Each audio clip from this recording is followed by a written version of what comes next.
All right, gentlemen, we went over the rules in that dressing room.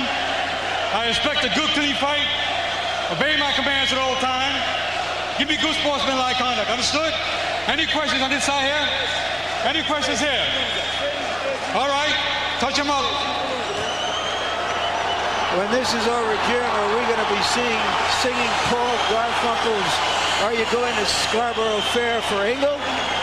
Or from the musical Hair for the champion, Manchester, England, across the Atlantic Sea? I'm a genius.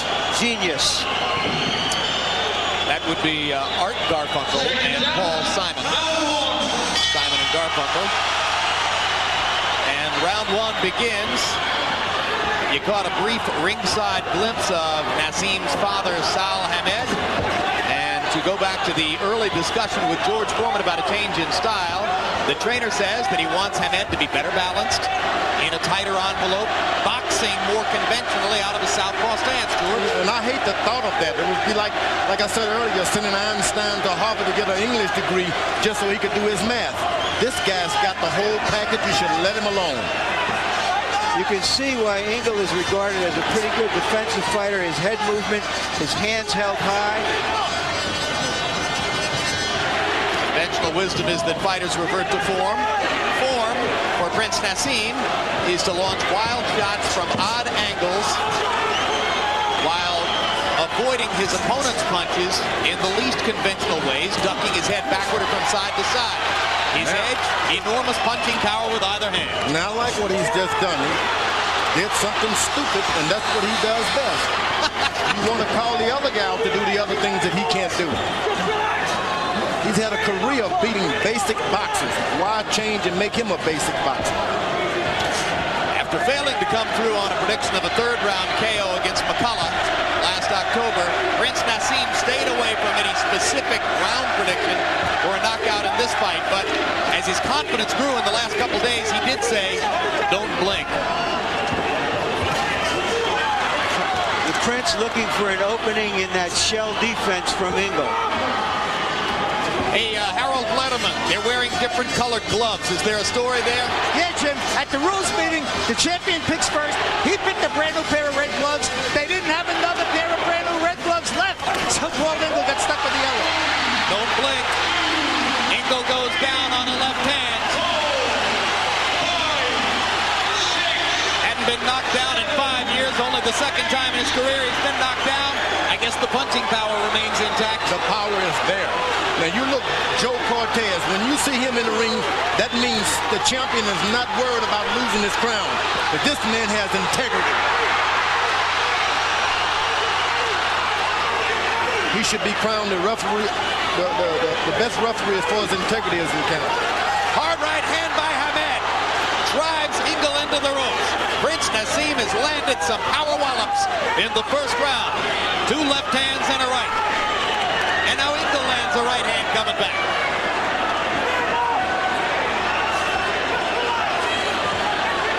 As you know, Az has been down before plenty of times. He was down 3 times against Kevin Kelley in his first appearance on HBO. But as he says to us, hey, I always bounce back up. Round 1 ends. Naseem scored the knockdown against Ingle.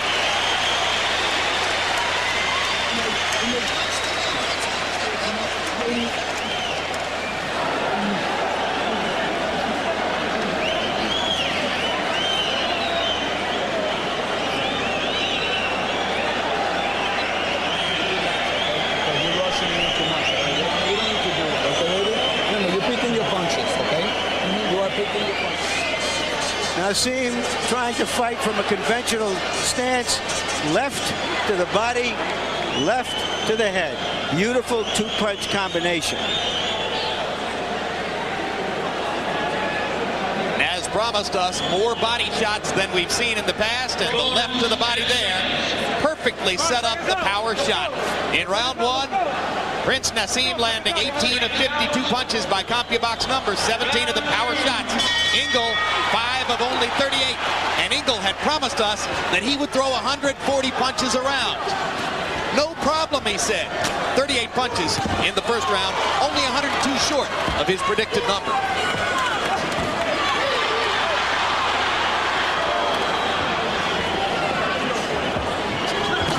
It's hard to throw a lot of punches against Prince Naseem, George, because he stays at a distance and dodges from side to side. He'll slide his lead foot ahead and then slide it back to you. So he keeps in position, put that foot right back up there and hit you. I like that. Slide in, slide out. Naseem misses with the right hand. He's only thrown a few jabs. Ingle just has not been able to set up and mount an offense because he cannot or will not get close. This after claiming to us that he would come in and put his face on Naseem's face and try to fight him in a phone booth. It only took one left hand to alter that strategy. Once you taste that kind of power from a guy like that, you got to protect yourself. Incidentally, with regard to the use of the term title here, Naz doesn't own one of the three more notorious titles given by the well-known so-called governing bodies. The one he owns is a sort of off-brand. But in terms of his public impact and his accomplishment, he's the #1 featherweight in the sport. That's why we designate him as the champion. He is definitely the champion. He's better beware that Ingle has come here to win. Even though you knock him out, you can't play with him.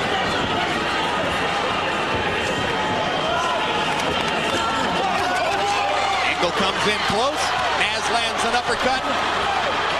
And you see the fluidity with which Prince Naseem is able to throw his combinations with power shots when you get in close. He has to be careful. Ingle is using elbows a little here. Oh, he said he'll use everything. Elbows, forehead. He said you can't mess around in there. You got to do anything you can to hurt the guy. I don't like the idea of a guy gloves on it and ungloved elbows.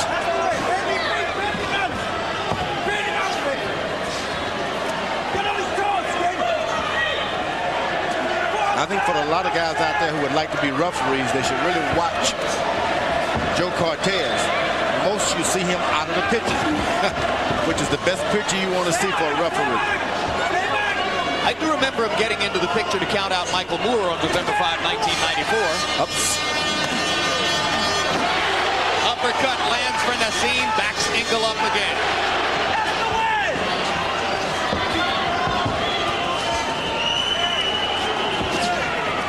Ingle is starting to use his footwork left and right, and that's what I would do. Anything that Naseem does tonight, remember, he's half-heartedly doing it. He's messed up in training camp.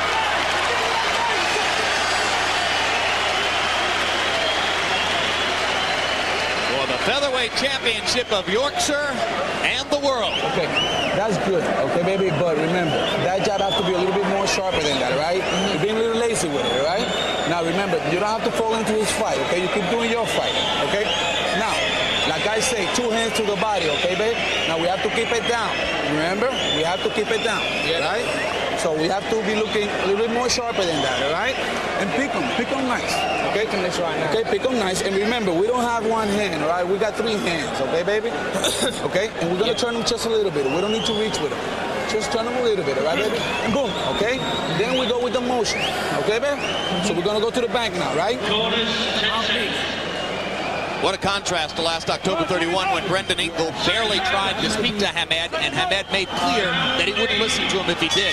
Tonight, listening very intently to the new voice in his corner, Oscar Suarez. But George, you spent 17 years listening to one voice in the corner. How strange is it for the Prince now to be listening to an entirely new guy? It's shock. It's going to take more than just sitting in the corner. It just does not sink in because the guy gets to be part of you, that voice. This guy has not become a part of him yet. As you see, he hasn't thrown one body shot as he was told. Now you see one. But it was back to the head, like I believe I know what I'm doing. He spent his whole life polishing a style which is completely and entirely his own. There isn't another fighter in the sport who attacks in exactly the same way as Prince Naseem Hamed. Suarez wants more conventionality. The Prince just wants to smile and knock people for a loop with power shots. Like that. Ingle is really smart. When he's not doing anything, he's moving his head. You got to keep your hands up at all time and tuck your chin with a puncher like this. Ingle keeping his right glove pinned to his cheek, the guard against the left hand. And that time, Hamed punches right through the guard and lands a right. Ingle just hasn't been able to mount any kind of attack. Well, what makes Hamed special is not just his power, but a combination of the power, the quickness, the eyesight that sees everything coming. That's right. The movement. The eyesight. I like that. The reflexes, Yeah, he the watches elusiveness. The fact that the other fighter stands in front of him, having been trained to fight conventionally, and wonders what in the world this guy thinks he's doing, and can't believe how effective it is. Breaks a few rules here and there, but let me tell you, he makes up for it with the power. It's a little like standing on the practice tee in golf and watching somebody with a horrendous swing and saying, oh, I'm going to tear this guy up on the course. And then after 5 holes, you're 4 shots down and you're thinking, what happened? Ingle is starting to go to the body just a little now. Starting to get through, and Hamed comes back with a 3-punch combination. He's wanting to go to the body with a combination, but Hamed has got to understand that your fighter must be coming to you to be able to land that shot. You can't go to him and throw combinations to the body. Hamed ducking, smiling, firing the left hand, just missing. Ingle misses wildly with the left, and Hamed effectively counters him inside. Prince Naseem delighting his fans in the crowd through the first 3 rounds with some vintage Naseem moves.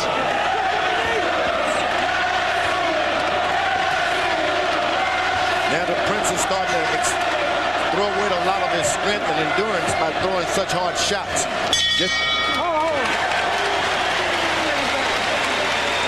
Well, he's extremely knockout conscious, and tonight, maybe more so than ever. How you feeling? How you feeling? Great. Good, good. Take a deeper, baby. Take a deeper. Take a deeper. Excellent. Excellent. Now, we rushed there a little bit, all right? Which you didn't need to. Okay, baby? You didn't need to do that, all right? Remember, you keep to the plan, okay, baby? Now, every time you throw that hook there, baby, I want to see it to the body, okay? Because he's there for you. Automatically, he's right there for you. Okay, baby? So we have to do it. Okay? There you go. Now, again. Again, baby. We still...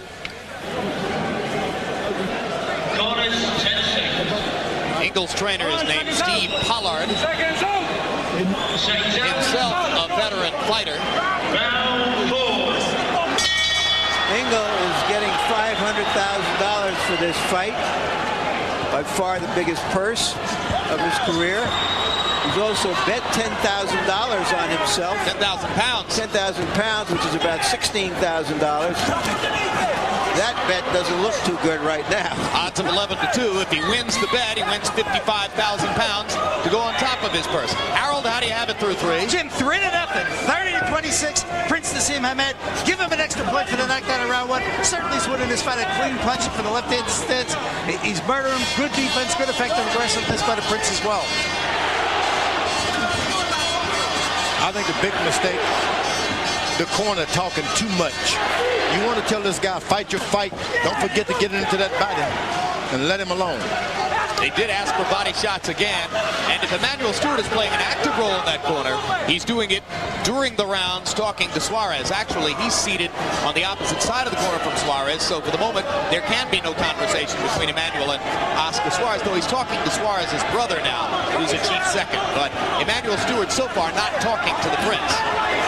Left hand lands for Naseem, and another. He was caught by a straight right hand himself. Yeah, first time he took a good punch to the head. And there he goes to the body. But it's not necessary that he integrate all of that body punching into his style. Let it come in the flow. You want him to headhunt the Yorkshire Hunter? Yeah, go after him, and then if you're able to get a body shot, just remind him of it. But don't have him going out doing things he's not accustomed. There's a trickle of blood from the right nostril of the Prince.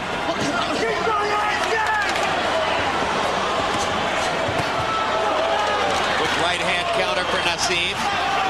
Ingle becoming much more aggressive now in round 4. Keeps all his punches up, he's in success.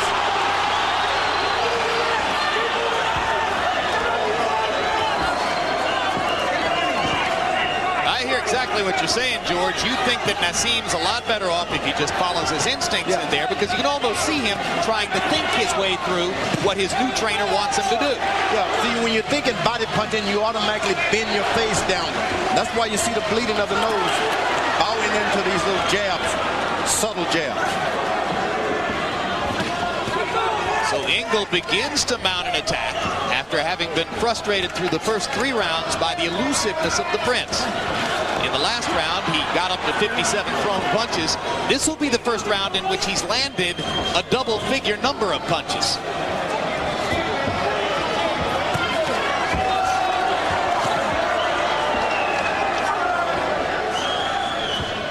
Ingle must be in great shape to be going at this rate. April and May boxing on HBO. Next Saturday night, Boxing After Dark presents one of its all-time best lineups as lightweight champion Shane Mosley takes on John Brown. What a fight. Plus a battle between 2 well-known lightweight warriors, Ivan Robinson and Angel Manfredi. In May, it only gets better when Oscar De La Hoya, coming off his split decision victory over Ike Quartey, good left hook Oscar, defends his welterweight title against veteran Obacar. Also featured super featherweight champion Floyd Mayweather against Goyo Vargas. Then 1 week later on the 29th, boxing's other premier welterweight champion, Felix Trinidad, last seen dominating Pernell Whitaker in Madison Square Garden. This time he'll meet Vincent Petway in San Juan, Puerto Rico. April and May boxing on HBO.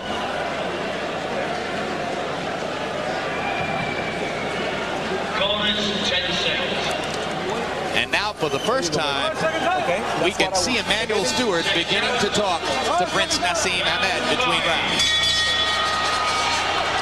Ingle landed 13 of 57 punches in round 4. That's by far his best round in the bout. Prince Naseem 18 of 65 by CompuBox numbers. Most of them power shots as usual. Ingle is doing something I like. You get a guy basically who's a boxer who possesses a punch, make him come after you. Throws away a lot of punching power, make him follow you around.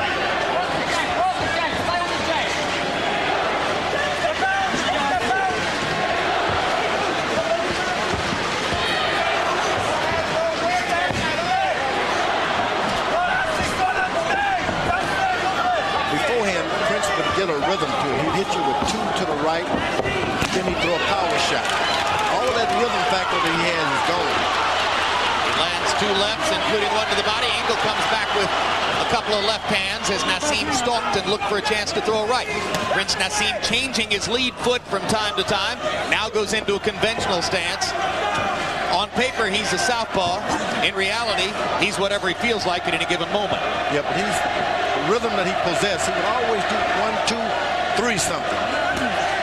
Now he's just waiting for 1 shot here and there. Ingle himself is a natural southpaw.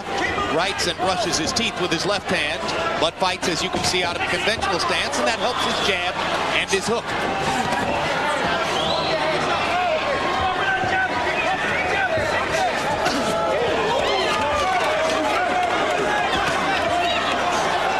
Right uppercut was blocked by Ingle's glove, but he lands the left as Ingle continues to stalk and look for bigger opportunities. Naz missing with the uppercuts, but if he lands one, he's going to score. Ingle reaching to fire right to the body. Seems to feel as though he's weathered the early power storm. Remember, Prince Naseem knocked Ingle down with a left hand in round 1. A double left, really. 1 to the body and 1 to the face. Slight welt under the right eye of the Prince. A lot of that has to do with him reaching in for those body shots. Everything else he does is sort of reflex, but when he goes to the body, it's a reach forward. Crowd kind of sitting back in its seats now as the action slows in round 5. Naz going back to his elusiveness to stay away from Ingle, who landed enough in the 4th and 5th to get Naz's attention. Now Naz is doing his thing. Put your hands down, relax. That was boring. Earlier tonight, night we had some excitement. Junior Jones fighting on the undercard against a little-known Coventry Englishman named Richard Evatt. In the first round, Evatt, with the tiger-striped hair, put Junior down. And in round 4, already behind on the scorecards, Jones was penalized a point for holding by English referee Paul Thomas. In round 8, they stood toe-to-toe and went at each other, and Evatt landed a right hand that again put Junior Jones seemingly in trouble. But in round 11, trailing on 2 scorecards and with his career hanging in the balance, the former 2-time world champion Junior Jones landed a clean left-hand shot that put Richard Evatt down and out. And he won the fight, although as you see, going into the 11th, Jones trailed on 2 of the 3 scorecards and seemed, in our eyes, headed toward defeat. Yeah, he looked like a shot fighter for 10 rounds, but found some ammunition, reloaded and unloaded. And landed a shot in the dark to salvage, for the moment, his career. Round 6. Prince Naseem with a whitewash so far on Harold Letterman's card. He's won every one of the 5 rounds as we come toward the midway point of the bout. When you've boasted of your greatness, when you've told everybody you're the second coming of Muhammad Ali, you create a very high standard, and that's how he's going to be judged. He could win this fight 12 rounds to none, but if he doesn't put more hurt on Ingle, doesn't stop him, it will not be a victory as far as the media and the fans are concerned. And will it be a moral victory for Paul Ingle? Well, of course. I mean, it's a win. You go on to the next fight, can't knock everybody out, but Prince has established himself in such a way that that is the high expectations of him. Did McCullough, though he won very few rounds, get a moral victory for going the distance against the Prince last Halloween? Well, in a sense, he's earned a fight with Eric Morales, the wonderful junior featherweight champion in May. So that showing helped him. You got to remember, Muhammad Ali got a lot of decisions. What he do was to shuffle in between around to make him keep himself popular. The knockouts don't come for a lot. It's almost a fluke that happens beyond your expectation. Yeah, when he had 18 in a row, George. I've had 30 of them in a row. Doesn't mean a thing.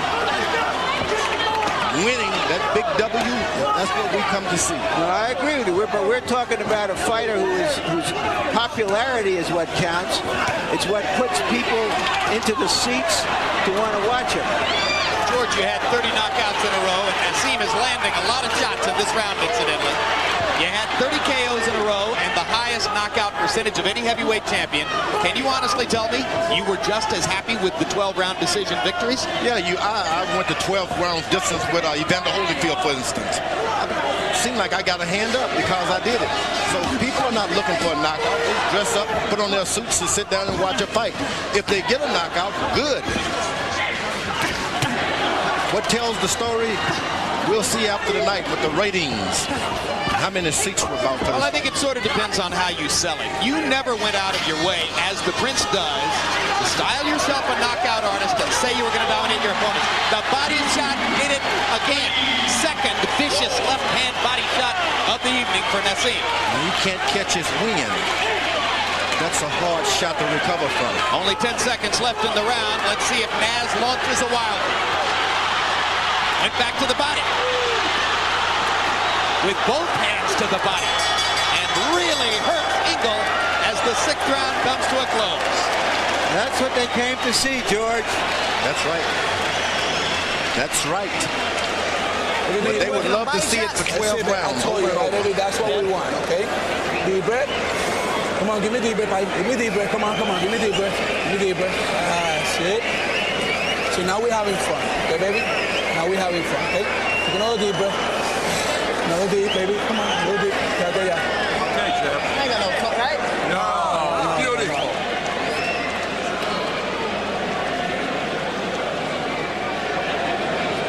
Left to the body, something we didn't see the Prince do much of in the past. There's no opening up top because of the defense of Ingle. That body punch put a hurting look on Ingle's face. And it was done right in the flow of things. He didn't aim for it. He just let it happen. That facial expression from Ingle tells you everything you need to know about the natural punching power of Prince Naseem. Some fighters just have heavy hands he is a case in point. What we wonder now is whether he'll bring his right hand down and leave his jaw open. Harold, how do you have it through 6? Jim, 60-50 through 6 rounds to nothing, Prince Naseem Hamed. Jim, let me tell you something. The knockdown, he knocked him down with a left hook. That means he was fighting that at a right-handed stance. He's switching righty to lefty very often, and he's very effective at it. He's now back in the southpaw stance, so left hands here are crosses. Either way, they're effective. And while he does generate power with the right hand, the more we watch him, the more it seems that the left is his thunder and lightning. Ingle landed a nice right hand while we were chatting, talking heads here.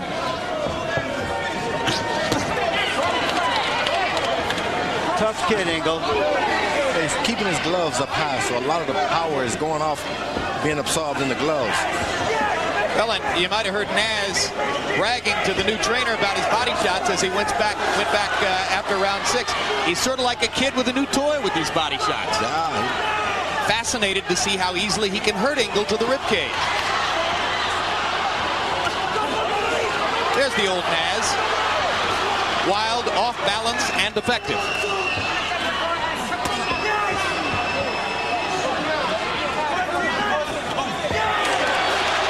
The crowd cheers mightily, and Naz smiles as Ingle lands a right hand. It was a good right hand by Ingle.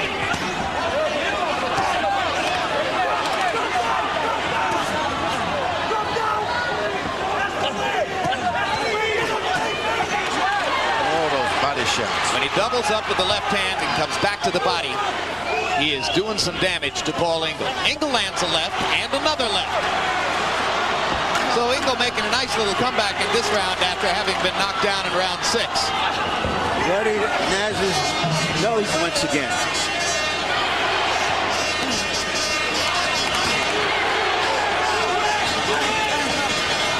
Now, the Prince is using his rhythm. Goes one side with power, same side with power, and then come back with another shot. With another hand. And Ingle starting to tire as he landed a shot well below Naz's waist on his hip. But he doesn't tire much, does he?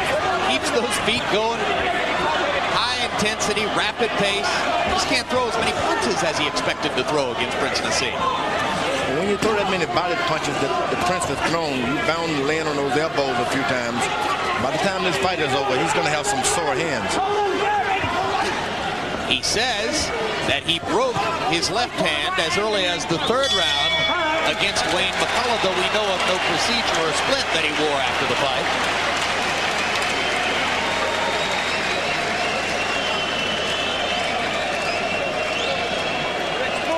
That's when you're in danger. You're getting underneath Welch, you've got to close it up and then start ramming in. Start ramming in, don't be gentle, be rough. Don't be fucking gentle, this is a looking man's game. Get in there and whack the elbows, shoulders, the lot. Take his balance and step on him. Take his balance and step on him. His mouth is open like a train, he's only trying him. Watch him. He's getting frustrated to book it. I'm telling you, you're frustrated because he can't hit you. He's trying to put the bombs on. Now he's trying to just flick off and he's trying to measure you up. Just keep the head moving, keep fanning him off and drawing him. Start telling him. Right through the middle, he's going to go down. Okay. Big gap he's giving you, but you're not operating inside. You're doing everything but outside. You're so fucking strong that you're twisting him around, but you're not getting clean. You heard from Ingle's corner, they're very excited. That was probably Ingle's first round. And you heard Emmanuel Lewis in the Prince's corner saying you got to stand there closer and you got him, which is just what he did.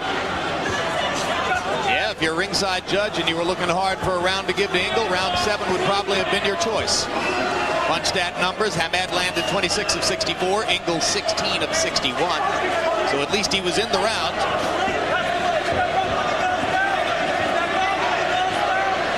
Emmanuel Stewart and Prince Naseem both claim that they have no plans to do any future business together, but here's Emmanuel in the corner tonight. Let's see what happens down the road. Naz is pretty good friends with heavyweight champion Lennox Lewis and says that he spoke to Lewis just 3 days ago as he got ready for this fight.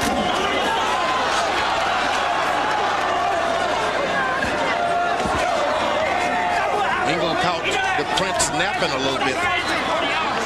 That's what happens when your corner tells you to get in there and go throw straight punches, get a little closer. You start thinking about all of this foolishness, and you find yourself waiting for something. You can hit yourself. What had happened in the floor thing? Prince Naseem produced 2 8th-round knockouts in his career. He knocked out both Steve Robinson and Tom Boom Boom Johnson in round 8. He had an 11th-round knockout of Manuel Medina back in 1996. Those the only 3 knockouts which have come this late in a bout. And now Joe Cortez stops the action to allow Ingle to recover from low blows. Okay. I think it was the mouthpiece. Oh, that's it, the mouthpiece. Okay, excuse me. Prince's mouthpiece replaced. You see, when a corner man tells you to do something, sometimes you got to stop what you're doing and wait and look for it. You got to be careful how you say it. It's not what you say, but how you say it.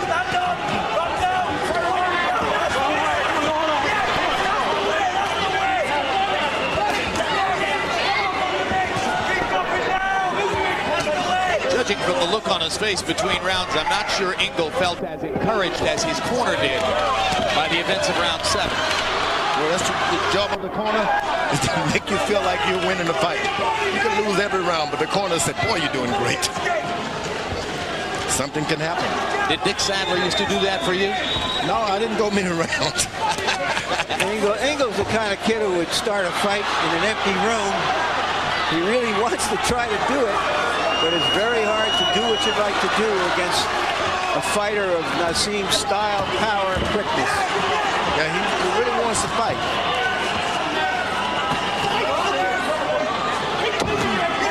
Good right hand by him. Naz slowing down a little bit in this round.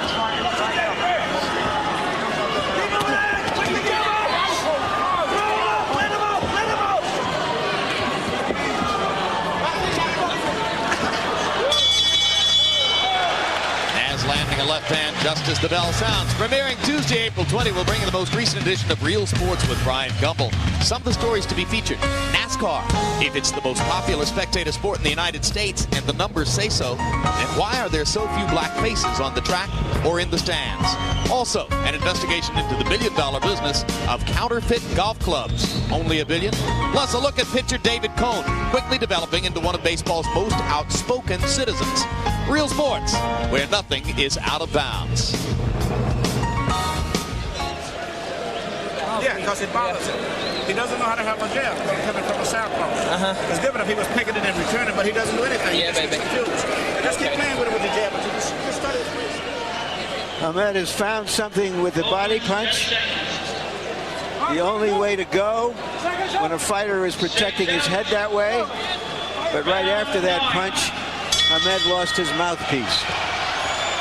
And if you were listening, you noticed that the gag order is off for Emmanuel Stewart, who is now talking a blue streak to Prince Naseem Hamed. Tried his best to be quiet.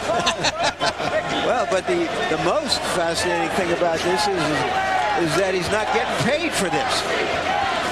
Stewart is the kind of guy who would go and do a round for someone for free all the time. Yeah, but like Angelo Dundee, they love this. A couple of fighters who were paying him a lot of money decided they didn't want to pay him all that money anymore.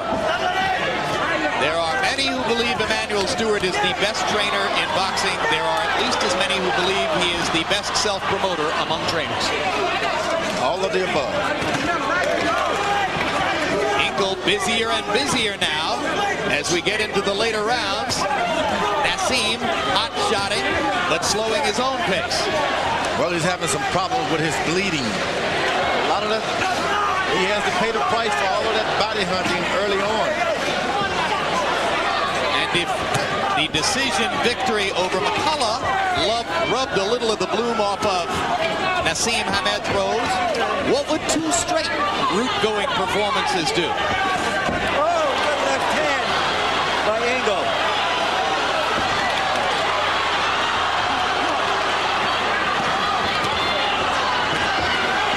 Ingle still wobbling a little bit from the left hand. Body shot from Hamed.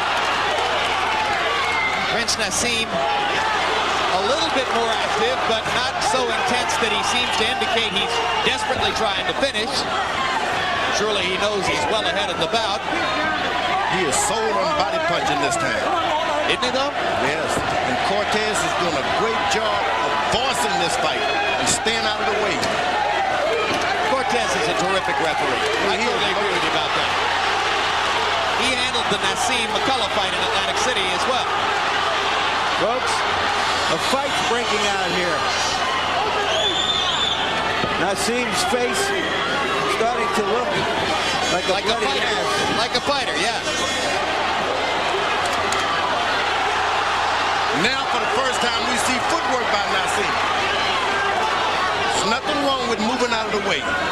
Let's remember that at the start of this round, that Emmanuel Stewart told him to stand in there and go. And all of a sudden, the Prince has decided, wait, let me get out of here. Because look what happened when I stood in there. He's got a bloody nose and a bloody mouth. Right. You start passing blood out of your mouth and nose like that, you have a problem breathing. And that's what is happening now. And he's not used to it. He's never been caught. So he's not particularly accustomed to tasting or seeing his own blood.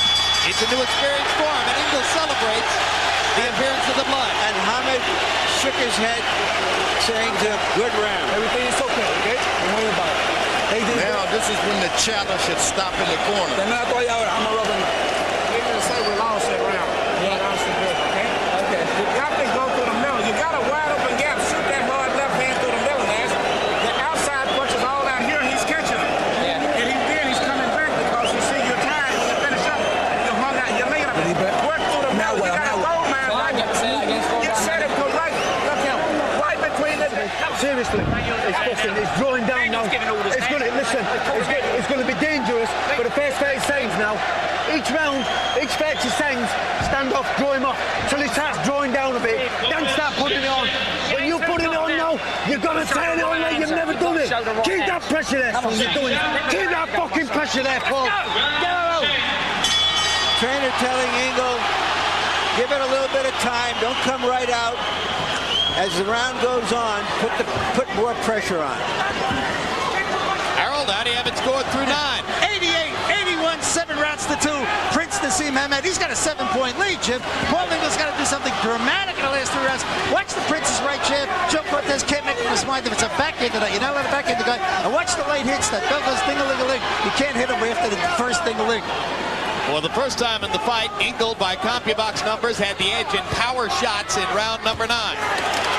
So he's won at least a couple of rounds, or so it would appear. How close are the judges' scorecards? Sometimes closer than Harold's. 2 judges from England tonight, 1 from Florida. Florida, I should say, in the USA. A lot of this has to do with the wrong guys in your corner talking too much. Well, you heard Emmanuel Stewart say, fire the left-hand shot straight up the middle, and Prince Naseem just tried 2 straight left hands up the middle. Right, and Ingle's trainer, Steve Pollard, said it's going to be dangerous as you go in. He knows that this is the most dangerous time when you're trying to put the pressure at the end of a fight on a puncher. Well, amazingly, Pollard is on record before the fight as having said, it's undoubted that if Naseem catches my man with a clean shot, my guy's going down. I want him to know that.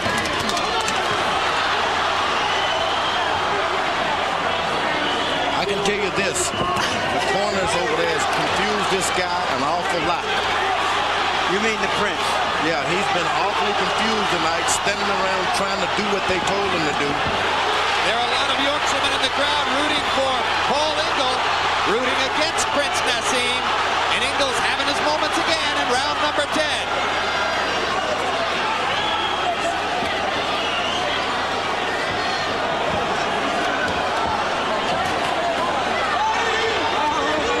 Ingle's like Prince Naseem used to be with Brendan Ingle in the sense that he's listened to the same trainer his whole professional career. The only voice he's ever heard in the corner is Steve Pollard. Crowd thought Naseem almost went down.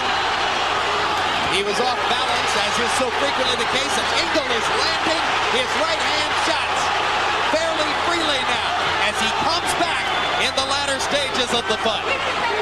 Prince has never been in this kind of a war. Not over a distance. Of course, his fight with Kelley was a short, intense war. He's got one solid fighter in front of him, that Brian Ingle. It'll be ruled a slip, and round 10 comes to a close.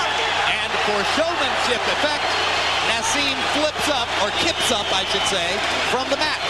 An old gymnastics move. And Cortez now allows the round to come to a close.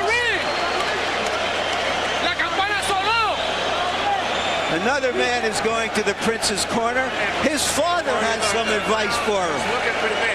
You got to see what's happening after you finish up your punches. That's when he's coming back. You know what I'm saying? Those twice, baby. He's scared you after you finish your punches. You're laying out. Okay, you're tired now. If you just work your right jab, you can win the fight. You don't have to just work your jab. You can straighten up in between the middle. Just work your jab, jab, jab. He did it, Papi. He did it. Here you go. We're going to do this. Work your right jab. The Prince getting a little tired, catches that big right hand, shook him, turned his head 90 degrees or more.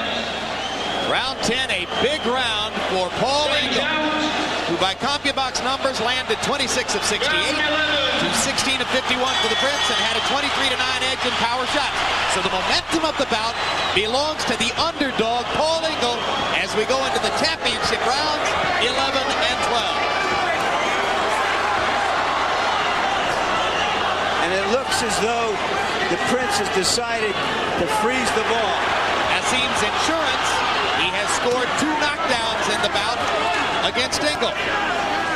He's the better boxer, so he should win this fight. And if a knockout presents itself, let it happen. Here's the 3rd knockdown. And Pollard told Ingle it would be dangerous.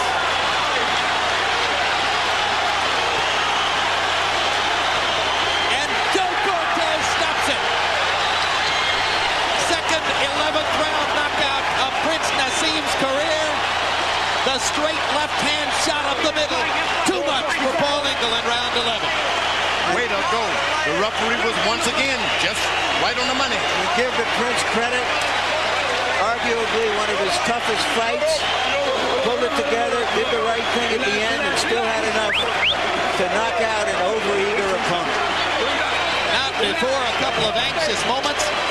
A couple of rousing celebrations for the Ingle rooters and the crowd. And a longer fight than Naz expected when he told us yesterday, don't blink. But all in all, the power's still there.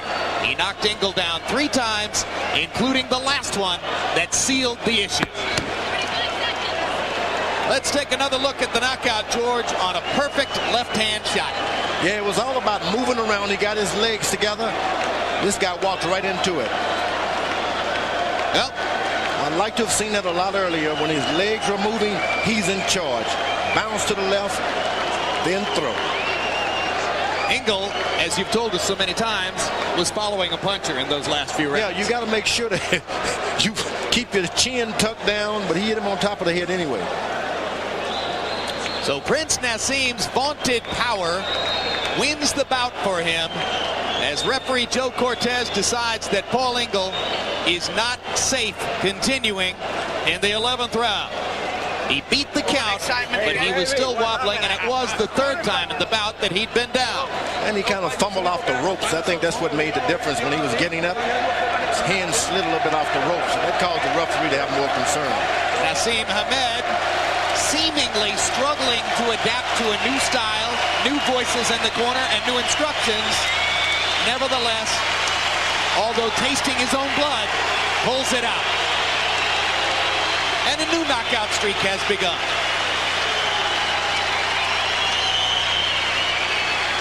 Crowd got their money's worth. Here's Michael Buffer. We must indeed give our respects to the man who will not have his hand raised first. A round of applause for this challenger from Scarborough who came here tonight and gave it his all.